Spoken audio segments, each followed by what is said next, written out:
Welcome back to the neighborhood. I'm Dylan, and today we'll be talking about some games that might scratch that Left 4 Dead itch.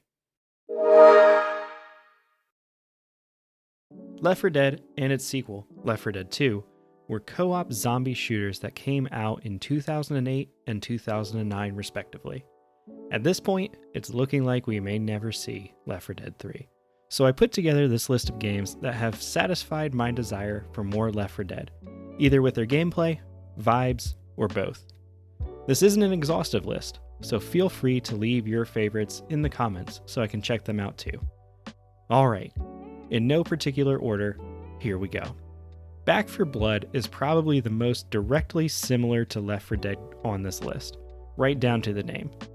It was developed by Turtle Rock Studios, the original developers of Left 4 Dead, so you can see why it shares a lot of the DNA. You take control of one of the various characters and fight your way through hordes of Ridden to the various set-piece moments where you have to make a stand and survive.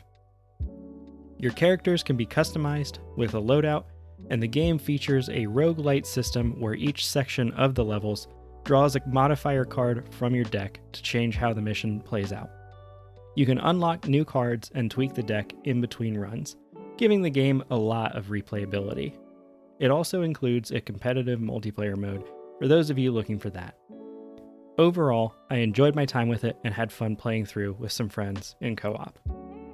World War Z is developed and published by Saber Interactive, so if you enjoyed the new Space Marine game, you may see some similarities here. It's a third-person co-op shooter based off of the movie that shares its name. You and up to 3 players can choose your classes and progress through the story, unlocking new abilities and weapon customization. If you've seen the movie, you might be familiar with the massive waves of zombies that swarm survivors, and that has made its way into this game in a spectacular fashion.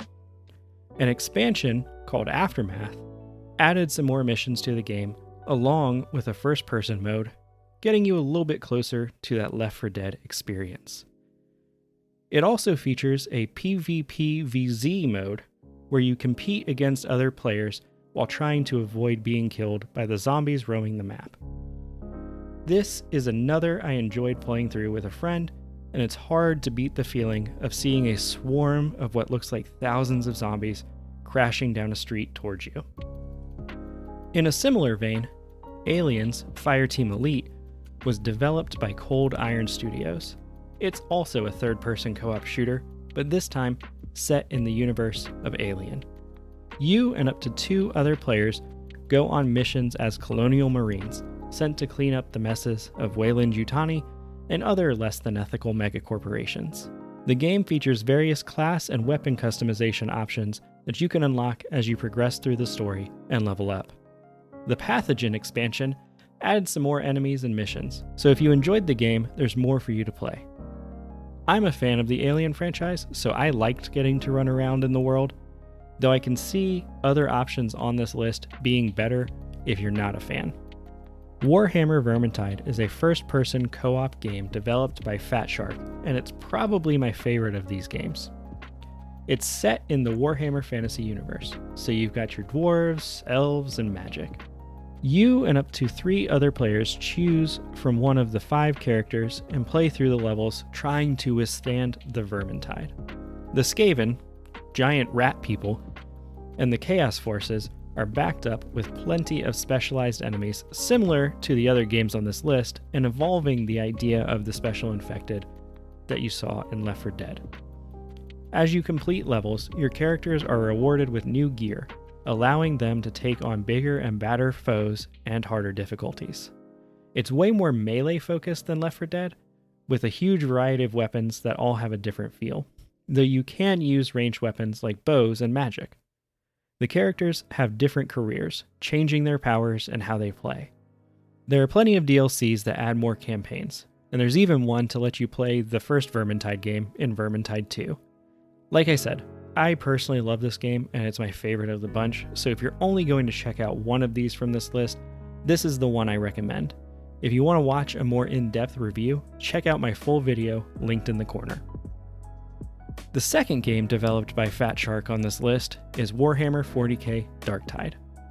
This is essentially Vermintide, set in the grimdark sci-fi Warhammer 40k universe. So if the much more melee-focused fantasy setting isn't for you, this one might be.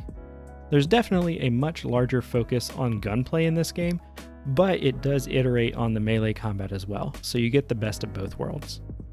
You and up to 3 other players bring your customized characters into a sprawling dystopia of a hive city, attempting to hold back the forces of chaos. As you level up, you are rewarded with new gear and can further customize your character's skills. There's plenty of replayability, as the levels dynamically shift and mutators keep it feeling fresh. I've been really enjoying this game recently, and given enough time, it may overtake Vermintide as my favorite. Before we get into the final game on the list, if you've enjoyed this video, please consider leaving a like and subscribing to the channel to get notified when a new video goes live. It really helps us out. The last game on my list is one that strays the most from the Left 4 Dead formula. Deep Rock Galactic, developed by Ghost Ship Games, lets you and 3 other players take on the role of space dwarves. You choose from one of the 4 classes and take on various jobs. Sometimes it's just mining a certain amount of a rare mineral, while other times you're tasked with industrial sabotage or taking out a hive of bugs. The levels are procedurally generated, so no mission is the same. They are also completely destructible, so you can mine and drill your way to the various objectives. It's dark in the caves, so you'll need to light your ways with flares. As you're working on your objectives, the alien bugs that call the cave home don't take too kindly to you messing it up, so you'll be swarmed and need to defend yourselves as you go. Overall, it's a ton of fun, and even though it diverges from Left 4 Dead more than the other games on this list, it still scratched that itch for me. So those are 6 of the games that I have found that have satisfied my craving for Left 4 Dead. Which ones are your favorites? What ones have I missed and maybe haven't even heard of? Let me know in the comments so I can check them out. Until next time, remember, stay friendly, gamers.